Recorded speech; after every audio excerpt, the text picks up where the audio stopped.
Anak, nakita mo ba yung cellphone ng tatay mo? Nilagay ko dun sa loob ng kabaong niya bago siya ilibing. Ha? Ba't mo naman ginawa yun, anak? May mga importante laman doon. Baka sakaling buhay pa siya para matawagan niya ako. Ay, Diyos ko talaga tong batang to.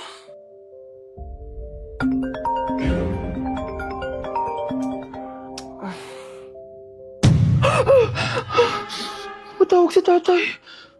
Nay, kailangan natin pumunta sa sementeryo. Tumawag sa akin si tatay. Anak, pwede ba? Wala akong oras makipagbiruan sa'yo. Marami pa ako tatapusin trabaho. Pero Nay, pag di ka pa tumigil, kukunin ko yung cellphone mo. Tay, sumagot ka. Alam kong buhay ka. Sa lahat ng pwede kong makita, ikaw pa talaga. Jessica, tinatawagan ko lang tatay ko. Nababaliw ko na talaga, no? Patay na tatay mo, di ba? Baliw. Hindi, buhay siya. Ito tandaan mo. Kapag hindi ka pa tumigil sa kabaliwan mo, susunod ka na sa tatay mo. Sinabihan akong baliw ni Jessica tapos sinaktan niya ako. Totoo naman, di ba? Nabuhay ka. Anak, nabalitaan mo na ba? Ha? Ang alin, Nay? Patay na si Jessica. Natagpuan siyang walang buhay dyan sa may ilog. Ano? Ay, Diyos ko, kawawang bata. Tay, sumagot ka na please. Ikaw! Ikaw ang pumatay sa anak ko! Ano? Eh siya nga to ng away sa akin eh. Ikaw ang huli niyang kasama. Tandaan mo to. Isusunod kita sa tatay mo. Tay, hindi ko na alam gagawin ko. Sinisisi ako ng nanay ni Jessica sa pagkamatay ng anak niya. Natatakot ako. Anak, yung nanay ni Jessica. Oh, Bakit, Nay? pinatay daw. Binitin sa may puno. Ano? Nakakatakot na dito sa barangay natin, anak. Sinong pumapatay sa kanila? Nay, may tao. Sino po sila? Magandang araw po. Ako po si Detective Jason. Ako ang may hawak sa investigation case sa pagkamatay ni Cheska at ng kanyang nanay. Bakit kayo nandito? Dahil dito,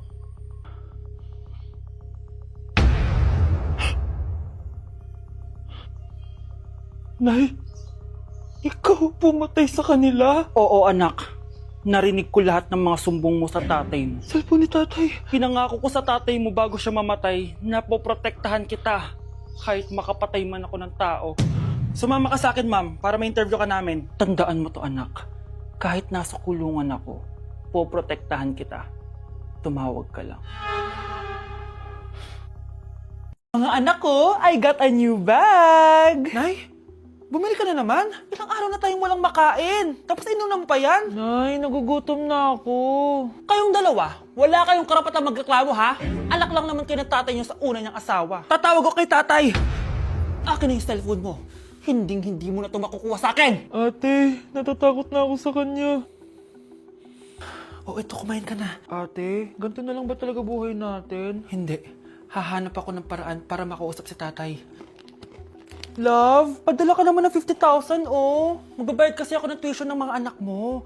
Tapos, ang dami pa nilang pinapabili. Tay, hindi totoo yan! Sinungaling siya! Wala na siya. Akala mo talaga makakasumbong ka?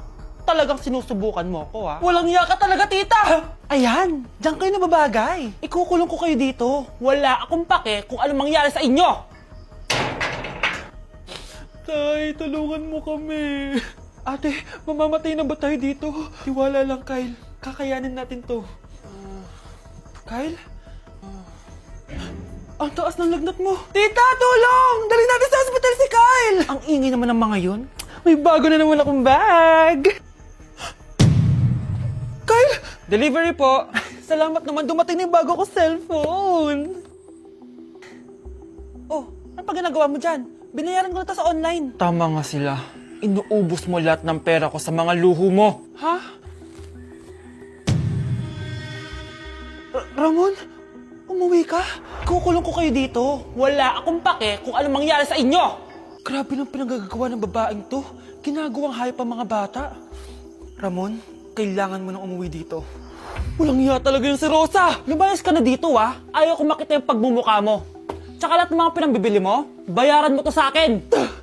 Tapos na ang maliligayang araw mo. Scarlett! Scarlett! Tay! Kyle! Okay na si Kyle. Buti na lang, agad niya siya nadala dito. Sorry mga anak. Kung alam ko lang, uuwi ako agad. Tay, ang importante, nandito ka na. Yay! Nandito na si tatay! Makakain na ulit tayo ng masarap, ate! Huwag kayong mag-alala anak. Hinding-hindi na kayo malalapitan ng babaeng yon. Pangako. Cheers! Hindi ko na kaya! Careful! Relax! Wala akong magawa ngayon kaya naman, let's do the spicy noodle challenge! Sabi nila sobrang anghang daw neto. Ano pang gagawin natin? Eh di lutuin na to! Eto na siya. Ilagay na natin yung sauce. Siyempre, ilalagay natin lahat. Guys, legit, kinakabahan ako. Grabe oh, sobrang red ng sauce. Parang sobrang anghang talaga nito. Iba yung kaba ko ngayon, promise. Haluin na natin.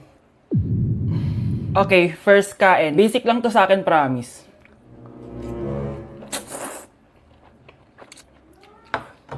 Parang wala lang. Napaka-basic. Parang level 1 lang siya. Wala siyang bahid ng kaanghangan. Guys, uubusin ko to para sa inyo.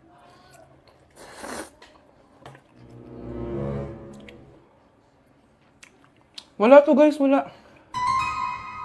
So, bumili din pala ako na tong... Oh my... Natunaw yung ice cream ko! Di guys, ano lang to? Diba? Wala man. Basic.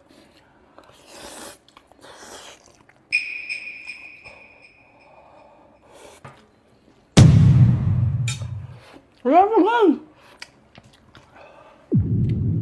Grabe, ito na yung pinakamaanghang nyo. Wala to. Lalagyan ko patang hot sauce ha. Kasi wala siyang anghang. Cheers! Oh my God!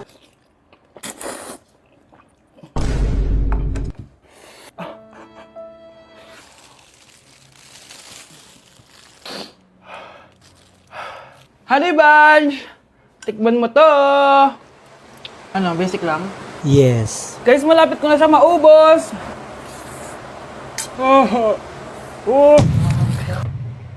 Hindi ko na kaya! Puntahan natin si Honey Bunch. Feel ko nagsusuka na siya sa CR. Bunch! Ano? Ano yan? Guys, pingi, sobrang... pingi. Sobrang nga. Oh, careful. Careful. Ay! Relax. Ay! Ay! Next challenge tayo ng spicy. Ayoko na.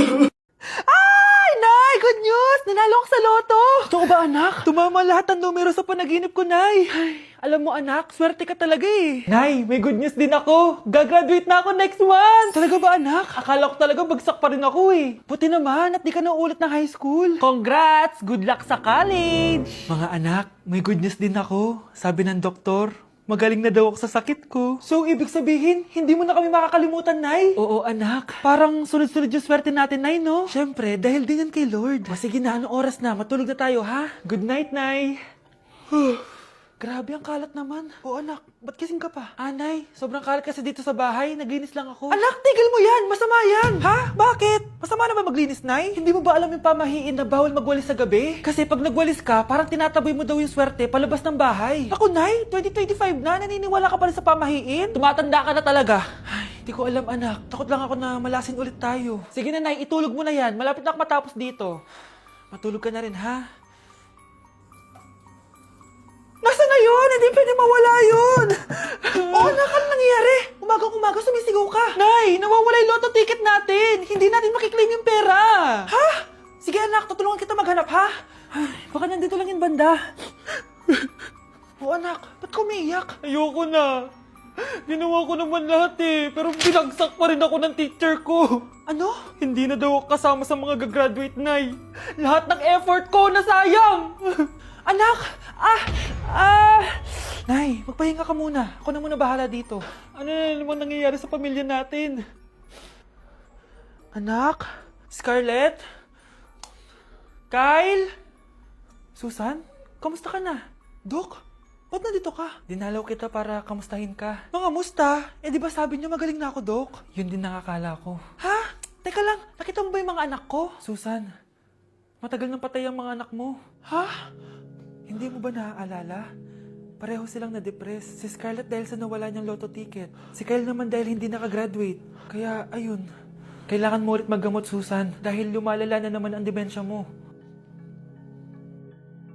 Dito Nandito ako sa Japan at kakain tayo kasi di ako makatulog, guys. Time check, 1 AM na. Imbis na natutulog, kakain tayo. Buti na lang talaga sobrang lapit lang ng Family Mart sa hotel namin. Ito yung hotel namin, tapos ito lang yung Family Mart. 'Di ba sobrang lapit? Sobrang daming pwedeng bilhin, oh. Daming onigiri, oh. Kuha tayo neto. Mukhang masarap tong chicken and vegetables. Hindi naman ako sobrang gutom. May mga gusto lang ako itry. Kuha tayo netong favorite kong drink. Try naman natin tong blueberry na flavor. Tapos ganito din yung Yakult nila dito. Actually, pampatulog pala to. Akala ko Yakult talaga siya. Ito muna bibilin ko dito. Hanap tayo ng 7-Eleven. Ito guys, may nahanap ako 7-Eleven. Parang masarap to, oh. Mukha siya lasagna. Tikman natin. Dito na lang natin siya kainin sa labas. Parang fantasy din kumain dito sa kalsada nila. Sobrang safe dito sa Japan, promise. Unahin na natin tong sushi.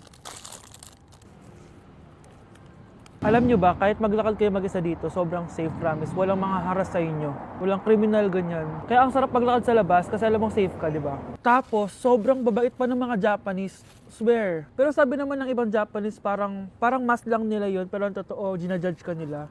Pero at least, di ba, mabait sila. Di kagaya na pumunta ako ng Hong Kong, sobrang susungit ng mga tao, sisigawan ka pa. Kapag may hinahanap ka, talagang tutulungan ka nila. Tapos palagi silang nakasmile. Kaya promise, Japan talaga yung favorite country ko. Last bite. Okay, next natin itong parang lasagna. Guys, sobrang bango. Sobrang sarap ng itsura niya. Tikman na natin. Ang sarap! Ito din yung gusto ko sa Japan. Sobrang sarap ng mga pagkain nila. Like, promise. Wala pa kami natitikman dito sa Japan na hindi masarap. Kaya every time na pupunta talaga kami dito, promise na yon, natataba kami. Pero okay lang, Japan to eh. Alam nyo, minsan, naisip ko na dito na lang kaya kami tumira. Pero ang naririnig ko sa ibang foreigners na nakatira dito, masaya lang daw dito as a tourist. Pero kung dito ka natitira at mag-work, nakaka-depress daw, ganyan nakakalungkot. Kasi sabi nila toxic daw yung work environment dito. Pero ako, kung titira ako dito, gusto ko forever tourist ako. Inumin natin tong Yakult na nakakaantok. Last bite! Pabalik na ako ng hotel, guys, and inumin na natin to favorite nating drink. Medyo malansa siya, tas maasim. So, yun lang, guys. Bye! Guys, January 4 na. Ibig sabihin, birthday na ni Kay bukas. Alam naman natin na walang pasok bukas kasi national holiday yun. Lahat tayo pupunta sa birthday ni Kay. Etong kapatid ko, guys, hindi siya papasok bukas kasi... Pupunta ako sa birthday ni Kay. At dahil bukas na yung birthday niya, bibili ako ng regalo para sa kanya. Magluluto din pala ako ng handa para sa kanya kasi potluck daw bukas. Guys, nandito na kami sa mall kasi mamimili na ako ng regalo para kay Kay. Hindi ko nga alam kung anong regalo ko sa kanya. Kung sapatos ba, cellphone, tablet, bahay, kondo.